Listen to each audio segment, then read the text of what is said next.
Magandang araw mga bata, narito na ang ating aralin sa Language Quarter 2, Week 7, Day 2. Ang ating layunin na tutukoy ang mga pangunahing tauhan sa isang kwento na ilalarawan ng mga mahalagang pangyayari sa isang ibinigay na kwento na iaayos ang tatlong pangyayari ng kwento sa tamang pagkakasunod-sunod na ipapakita ang interes at kasiyahan sa pamamagitan ng pagbabahagi ng mga saloobin o damdamin tungkol sa kwentong binasa ng mga mag-aaral. Nagagamit ang mga salitang may kinalaman sa paaralan sa kanilang sarili, mga pangungusap upang maipahayag ang mga ideya tungkol sa aralin sa pagsunod sa mga gawain ng role-play. Magbalik-aral tayo sa ating aralin noong unang araw ngayong week 7 sa pamamagitan ng pagsagot sa sumusunod na katanungan. Ano-ano ang mga halimbawa ng mga pangkat o grupo na may pinuno base dun sa video na napanood ninyo? So, ang halimbawa nun ay, ayan, yung mga langgam, di ba? Yun. So, yung ibon, ayan, yung mga bees, okay? Tsaka yung mga mang-aawit. So, marami pang iba't ibang klase ng grupo na may mga leader sa paaralan, di ba? Meron ding leader. Yan, pag kayo ay nagkaklase, nag-groupings, meron ding mga pinuno, no? So, bakit mahalagang sumunod sa ating mga pinuno sa pangkat? Para maging maayos ang mga ginagawa. Yan, kasi sila yung magbibigay ng direksyon kung ano yung dapat nyong gawin. So, ano maaaring mangyari kung hindi natin gagawin ang alituntunin? So, magkakagulo yung grupo. Hindi nyo matatapos yung gawain at hindi nyo masusolusyonan yung problema na dumating sa isang grupo. Sa bahay, sino ang mga kailangan nating sundin? O, syempre, ang inyong mga magulang o yung mga nakakatandang miyembro ng pamilya. Bakit kailangan natin silang sundin? Kasi sila yung mga nakakaalam kung ano yung tama at di tamang gawin. Ano? Kasi kayong mga bata, kailangan pa talaga ninyo ng gabay. May mga gusto kasi kayong gawin na akala nyo ay tama, pero ikapapahamak nyo pala. So, kailangan nyo ng gabay ng mga nakakatanda sa inyo. Kasi naranasan na nila yung mga bagay na hindi makakabuti para sa inyo. Kaya pinagbabawalan kayo kasi ayaw kayong mapahamak. Sa paaralan, sino ang mga kailangan nating sundin? So, syempre, yan, bukod sa guro, yan, kailangan natin sundin din yung iba pang kawani ng paaralan, kagaya ng punong guro, janitor, utility, guard, o pati na rin yung mga nasa kantina. So, sila, kailangan din nating sundin. Kunwari, pipila kayo sa kantin, o tapos sinabi sa inyo na pumila ng maayos, dapat sundin nyo yung mga tauhan doon sa kantina. Kagaya din ng guard. Kapag pinagsabihan kayo na huwag magtatakbo kasi baka kayo maaksidente o kaya pag sinabi sa mga magulang nyo na hindi dapat pumasok doon sa classroom o pumunta sa classroom dahil nagkaklase, dapat sumunod, no? Kasi sila ay may kanya-kanyang tungkulin na dapat gawin upang maging maayos ang paaralan. So, nagtutulungan yung mga kawani ng paaralan, hindi lang ng guro, para maging maayos at ligtas ang paaralan. Kaya dapat susunod ang bawat isa. So, ngayong araw makikinig tayo sa kwento tungkol sa kahalagahan ng pagsunod sa mga alituntunin sa bahay at paaralan. Magbigay ng mga halimbawa ng mga patakaran sa bahay o mga responsibilidad na itinalaga ng inyong mga magulang. O, halimbawa, kunwari ngayon nag-aaral kayo sa bahay. O, magsagot muna ng module bago maglaro o manood ng TV. O, kumain muna bago manood ng TV. Tumulong sa paglilinis sa tahanan. So, dapat sinusunod natin yun para hindi nagkakagulo sa tahanan. Sa ating kwento ngayong araw, aalamin natin kung ano ang mga alituntunin at inuutos sa mga tauhan. So, Patawad Tatay, Patawad Nanay, ito'y kwento ni Gina Sachiko Iwayan at guhit ni Arnie G. Hiponya. Ako po si Boboy na mahilig maglaro. Gusto kong maglaro ng bola kasama si Bamba. Mabait na bata si Bamba. Masunurin sa kanyang tatay at nanay. Nag-aaral siya, tumutulong at naglalaro din. Isang araw ng Sabado, naglaro kami ni Bamba. Tinawag siya ng tatay niya. Boboy, kailangan ko nang umuwi. Nagmamadali na sabi ni Bamba. Naalala ko kasi na may ipinapagawa pa sa akin si tatay, sabi ni Bamba. Nag-alala si Bamba kaya sinamahan ko siya pauwi. Patawad po tatay, nakalimutan ko ang utos mo sa akin kanina, sabi ni Bamba. Patawad rin po, Manong Boy, naaliw kasi kami sa paglalaro, dagdag ko pang sabi. Basta sa susunod, sikaping masunod ang utos ni tatay, sabi ni Manong Boy. Opo tatay, sisikapin namin, pangako ni Bamba. Umuwi ako sa bahay namin at hinanap ko si nanay. Patawad po nanay, sabi ko sa kanya. Mabait kasi si Bamba, masunurin sa kanyang tatay at nanay. Gagayahin ko po siya, sabi ko pa kay nanay. Ngayon, sana'y nagustuhan nyo ang kwento. So, tingnan natin kung naintindihan nyo ba. So, pwede nyo ulitin yung video. Ayan, kung medyo nalito kayo o may hindi kayo naunawaan. So, sino-sino yung mga tauhan sa kwento natin? So, syempre, nandun yung dalawang bata ni si Bamba at Boboy kasama ang kanilang mga magulang. Ano ang tawag ni Boboy sa tatay ni Bamba? So, siya si Mang Boy. Si Mang Boy. Bakit pinamagatang patawad, tatay, patawad, nanay ang kwento? O kasi humingi ng tawad yung dalawang bata dahil nakalimutan nila na may inuutos pala. Ayan, may inuutos pala kay Bamba, so naglaro sila. O, dahil mabuting kaibigan si Bamba at nakita ni Boboy yung magandang ginawa niya, ginaya rin niya ito at humingi rin siya ng tawad sa kanyang nanay. Ano kaya ang kasalanan ni Boboy? Kaya siya humingi ng tawad sa kanyang nanay. So, siguro may mga ginagawa rin siya dati na hindi siya pa nakakapag-sorry. So, dahil nakita niya si Bamba na mabuti sa kanyang tatay at nanay, nagiging masunurin siya. So, ginaya niya si Bamba at humingi ng tawad sa mga nagawa niyang kasalanan dati at mga hindi niya siguro pagsunod sa kanyang nanay. Tama ba na humingi ng tawad sina Boboy at Bamba sa kanilang magulang? Siyempre, tama yun. No? Yan, hindi dapat tayo nagmamatigas.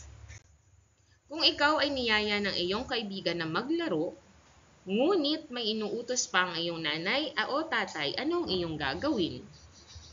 Susunod ka ba sa kalaro mo o hindi? O, syempre, dapat unahin mo ang inuutos ng nanay o tatay mo. Pagkatapos nun, saka ka magpaalam kung pwede ka bang sumama sa iyong kaibigan para hindi sila mag-alala at magalit. Bakit kailangang makinig at sumunod sa mga magulang? Para hindi tayo mapahama kasi alam nila kung ano yung makakabuti para sa atin. Ano kaya ang maaaring mangyari kapag hindi tayo sumunod sa kanila? So, maaaring may hindi magandang mangyari kasi ang mga bata na hindi sumusunod sa magulang ay napapahamak. Yan. So, kaya dapat tayong sumunod lagi sa kanila. Ano ang paborito mong bahagi ng kwento at bakit? Sige nga, ilahad nyo nga, anong paborito nyong bahagi ng kwento? Kung ako ang tatanungin, ang paborito ko ay nung humingi ng tawad ang dalawang bata. O yan kasi bihira na yung mga batang ganun ngayon na humihingi ng tawad. So sana dumami pa ang mga batang katulad ni Boboy at Bamba. Ngayon, pagsunod-sunurin ang mga larawan base sa tamang pagkakasunod-sunod nito sa pangyayari sa kwento, isalaysay muli ang kwento. Yan. So, alin kaya dito ang unang nangyari?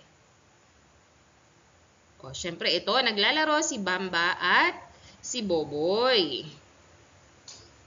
Pagkatapos naalala ni Bamba na may uutos pala sa kanyang tatay, so umuwi na siya. Pagdating sa bahay, humingi siya ng tawad sa kanyang tatay.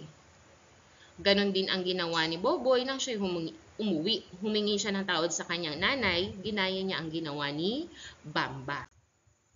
Ano ang unang nangyari? Ano ang sumunod? Ano ang katapusan ng kwento? So, ganito yung pagkakasunod-sunod natin kapag tayo ay nagkukwento. Pipiliin lang natin kung ano yung mahalagang pangyayari para ma-summarize natin yung kwento. Magbigay ng mga patakaran sa paaralan at klase na itinakda ng punong guro, mga gwardya, mga guro at iba pang kawani ng paaralan. O halimbawa, punong guro. O itinakda niya na kailangan ang mga bata ay nasa loob lang ng klase. Yan, sa oras ng kanilang pag-aaral. Hindi dapat sila pakalat-kalat sa labas. Itinakda din niya na dapat maging malinis ang mga bata sa labas, no, para hindi kumakalat. Halimbawa naman, ang gwardiya, dapat hindi kayo lalabas nang wala kayong sundo, lalo na kung grade 1 kayo. Ang guro naman, madalas sinasabi niya na laging makinig sa klase. Yun. So, maraming itinakdang iba't ibang alituntunin o patakaran ang paaralan, hindi lang ang guro. Hindi lang tayo susunod sa guro o sa punong guro. Kailangan sumunod din tayo sa guard, yan, sa mga kawani ng kantina at iba pa, para maging maayos ang ating paaralan. Ganun din, halimbawa, meron taga-barangay na tumutulong sa inyo para magtawid. So, sundin natin sila para hindi kayo mapahamak. Kapag sinabi nila na huwag ka munang tatawid kasi may dadaang sasakyan, huwag mong ipilit. So, dahil hindi natin magagawa ang role-playing, so maaari ninyong gawin ito sa tahanan. Ipakita ninyo sa mga kasama ninyo kung paano ang gagawin ninyo sa sumusunod na sitwasyon. Inanyayahan ka ng kaibigan mo na maglaro kayo sa labas ng bahay, ngunit sabi naman ng nanay mo, gawin muna ang iyong assignment bago maglaro. Kung ikaw ang bata, anong gagawin mo? Anong dapat nyo gawin? Siyempre, dapat unahin nyo muna ang paggawa ng assignment. Kasi pagbalik mo, pagod ka na. Maaaring makatulog ka na, pagkatapos mong magbihis, hindi mo na magagawa ang iyong assignment. Kailangang lumabas saglit ng iyong guro sa silid-aralan dahil may kailangan siyang kunin sa principal's office.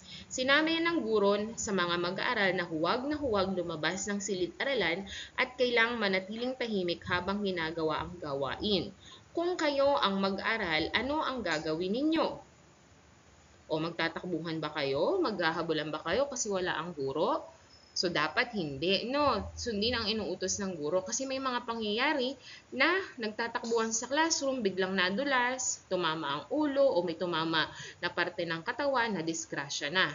So, kaya dapat susunod kayo. Hindi kasi playground ang klase. May mga laro na pwedeng gawin sa classroom pero hindi yung mga ganong takbuhan. Kasi maaaring pag nadulas kayo, tumama kayo kung saan. Dahil ang daming pwedeng pagtamaan sa inyo kapag kayo ay nadulas o nadapa.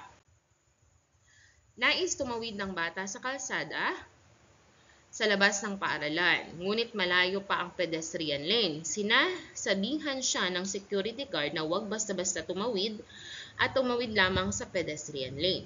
Kung ikaw ang bata, anong gagawin mo? Siyempre, susundin kasi ikaw rin ang mapapahamak, no? Yan, kasi yung pedestrian lane, tamang tawiran yun. O kapag may pedestrian lane at may nakita na nagtitipon-tipon ng mga tao na gustong tumawid, nagbibigay daan ang mga sasakyan.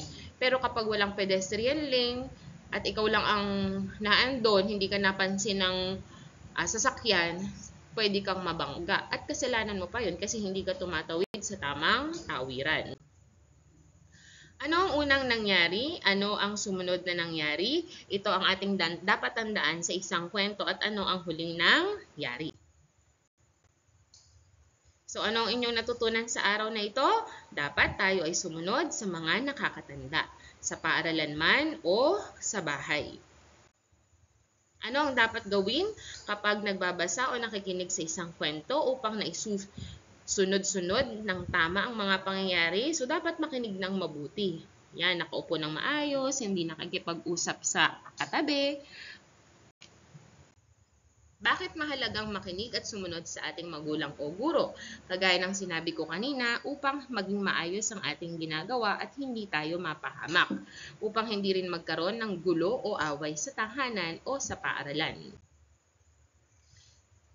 So, kumpletuhin natin. Susunod ako sa inuutos ng aking magulang at guro dahil ito ay makakabuti para sa inyo. Ngayon, isulat ang bilang isa sa kahon. Sa katabi ng unang pangyayari, isulat ang dalawa sa kahon sa tabi ng pangalawang pangyayari at isulat ang ikatlo ang number 3 sa kahon sa tabi ng pangatlong pangyayari. So pagsunod-sunurin natin yung mga pangyayari. Sinabihan ni tatay si Ana na magsipilyo bago matulog. B. Malinis na ang mga ngipin ni Ana. C. Nagsipilyo si Ana. So, alin kaya dito ang nauna? So, syempre, ito yung nauna. Sinabihan si Ana na magsipilyo bago matulog. Pangalawa, nagsipilyo na si Ana. At pangatlo, naging malinis ang ngipin ni Ana. So, yan yung tamang pagkakasunod-sunod ng pangyayari. Ulitin natin. Una, sinabihan ni tatay si Ana na magsipilyo. Pangalawa, nagsipilyo si Ana at ang ikatlo, malinis na ang ngipin ni Ana. Next. Sumusunod ang mga bata sa guro. Nagwalis sila at inayos ang mga upuan. Maayos na ang silid-aralan. Makalat ang silid-aralan kaya inutos ng guro sa mga bata na linisin ito. So, alin dito ang nauna? O, ito ang nauna. Yan. Una, makalat ang silid-aralan kaya inutusan ng guro ang mga bata na linisin ito. Ikalawa, sumunod ang mga bata sa guro, nagwalis sila at inayos ang upuan. At ang huli, maayos na ang silid-aralan. Yan. So, sana'y may natutunan kayo ngayong araw. Hanggang sa muli, paalam!